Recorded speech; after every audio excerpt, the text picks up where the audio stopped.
L'Ukraine et l'Arabie saoudite ont conclu un méga accord dans le domaine de la défense et désormais, les deux pays sont devenus de véritables alliés militaires. L'Ukraine et l'Arabie saoudite ont signé un accord de coopération dans le domaine de la défense. Le document a été signé avant la rencontre entre le président ukrainien Volodymyr Zelensky et le prince héritier d'Arabie saoudite, Mohammed Ben Salmaneh Al Saoud, considéré comme le dirigeant de facto du pays. Comme l'a écrit Zelensky, le document constitue une base pour la conclusion de futurs contrats et renforce le rôle international de l'Ukraine en tant que fournisseur de sécurité. Mais cet accord revêt une importance symbolique bien plus grande. L'Ukraine est officiellement devenue un partenaire militaire et un allié des adversaires de l'Iran. Et il sera bien plus difficile pour Donald Trump d'affirmer que l'Ukraine n'a pas d'atout en main, que l'Ukraine n'aide en rien les pays du Golfe Persique. Dans cet épisode, nous allons discuter de l'accord signé entre l'Ukraine et l'Arabie saoudite et pourquoi cela a même provoqué une légère panique au Kremlin. Je m'appelle Alexei Petchii, discutons ensemble de ce sujet, mais avant de commencer, je vous demande de soutenir le travail de cette chaîne YouTube, avec votre like, votre abonnement et peut-être un parrainage ou un don. Tous les liens et informations pour savoir comment le faire se trouvent dans la description de cette vidéo, je vous serai reconnaissant pour tout soutien de votre part. De plus, abonnez-vous à ma chaîne Telegram Petchii News, le lien se trouve dans la description de cette vidéo. Ainsi, la veille, le président de l'Ukraine, Volodymyr Zelensky, est arrivé en Arabie saoudite pour une visite non annoncée. Peu de temps avant son voyage, il a déclaré que les drones ukrainiens pouvaient contribuer à renforcer la sécurité dans la région du Golfe Persique. Plus tôt dans la même journée, Zelensky a proposé d'utiliser l'expérience ukrainienne dans le domaine des technologies de drones pour renforcer la sécurité dans le monde entier. En particulier dans les pays du Golfe Persique, car qui, mieux que les Ukrainiens, savent comment contrer les drones iraniens. Zelensky a expliqué clairement pourquoi cette coopération est essentielle. Citation. C'est important car la sécurité énergétique et le coût de la vie, surtout en Europe, dépendent de leur pétrole, de leur gaz et d'autres ressources, ainsi que de la stabilité des marchés mondiaux. Il ne s'agit pas seulement de produire de nouvelles armes, notamment des drones, ni uniquement des technologies essentielles, mais aussi l'expérience réelle de leur utilisation, ainsi que leur intégration avec les radars, l'aviation et d'autres systèmes de défense aérienne. Nous avons cette expérience. Volodymyr Zelensky a souligné qu'en retour, il compte sur une aide pour protéger l'Ukraine contre l'invasion russe en cours. Voici une autre de ses citations. Nous aimerions que les pays du Moyen-Orient nous donnent également la possibilité de nous renforcer. Ils disposent de certains missiles pour les systèmes de défense aérienne qui nous manquent. C'est précisément de cela qu'il s'agit. Nous aimerions parvenir à un accord. On sait déjà que plusieurs entreprises ukrainiennes produisent des systèmes de guerre électronique contre les drones, ainsi que ces fameux drones intercepteurs.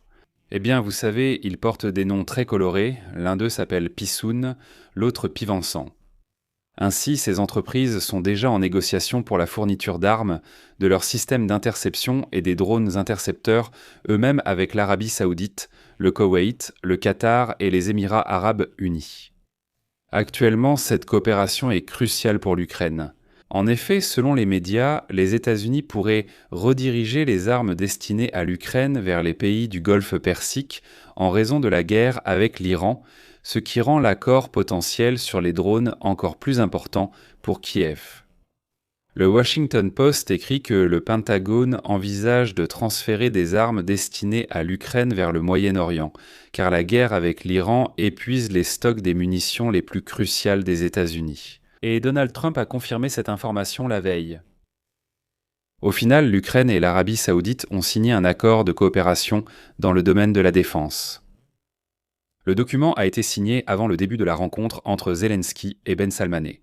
Et comme l'a écrit Zelensky, le document constitue une base pour la conclusion de futurs contrats et renforce la coopération internationale. L'Ukraine et l'Arabie saoudite ont signé un accord de coopération dans le domaine de la défense antiaérienne. Sur fond de guerre au Moyen-Orient, au cours de laquelle l'Iran frappe notamment des cibles en Arabie saoudite. Le président de l'Ukraine a écrit qu'il a également rencontré en Arabie saoudite des experts militaires ukrainiens qui, je le rappelle, travaillent depuis plus d'une semaine dans le royaume d'Arabie saoudite pour assurer Selon lui, la tâche des experts, je cite, est d'identifier les problèmes et de déterminer quels changements sont nécessaires pour renforcer la protection des personnes et des vies contre les drones Shahed iraniens et les missiles. Après le lancement de l'opération des États-Unis et d'Israël contre l'Iran, ce dernier a riposté en bombardant les pays de la région avec des missiles et drones. Zelensky, qui a soutenu les actions de Washington, propose l'aide de l'Ukraine pour protéger la région contre les attaques. Des attaques de drones, en se référant à l'expérience acquise dans la défense contre les drones russes et iraniens. Des experts ukrainiens ont visité plusieurs pays du Moyen-Orient touchés par des attaques iraniennes. Voilà, et maintenant, nous comprenons que ces groupes de spécialistes préparaient simplement le terrain pour ce genre de négociations. L'Arabie saoudite et d'autres pays de la région adoptent une position neutre vis-à-vis de la guerre menée par la Russie contre l'Ukraine. Ils sont en contact à la fois avec Moscou et avec Kiev.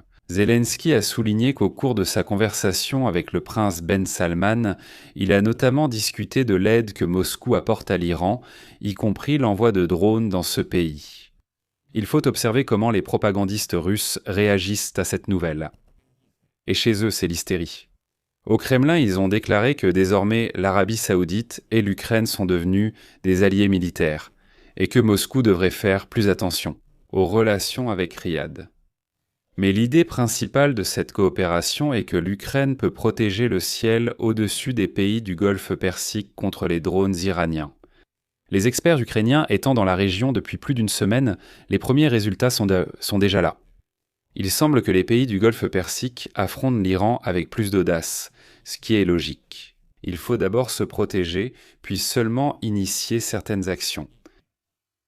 Après la signature de l'accord avec l'Ukraine, l'Arabie saoudite a appelé les États-Unis à intensifier les attaques contre l'Iran. Dans le même temps, le Royaume envisage s'il doit rejoindre directement les hostilités. En fait, le dirigeant du pays, le prince héritier Mohammed Ben Salman, a exhorté le président américain Donald Trump à ne surtout pas mettre fin à la guerre contre l'Iran. Considérant la campagne conjointe des États-Unis et d'Israël comme une opportunité historique de remodeler la région, l'Arabie saoudite insiste non seulement pour poursuivre l'opération contre l'Iran, mais aussi pour l'élargir de manière significative. Trump a également laissé entendre qu'il soutenait cette position de Ben Salman, qualifiant le prince héritier d'allié dans la lutte.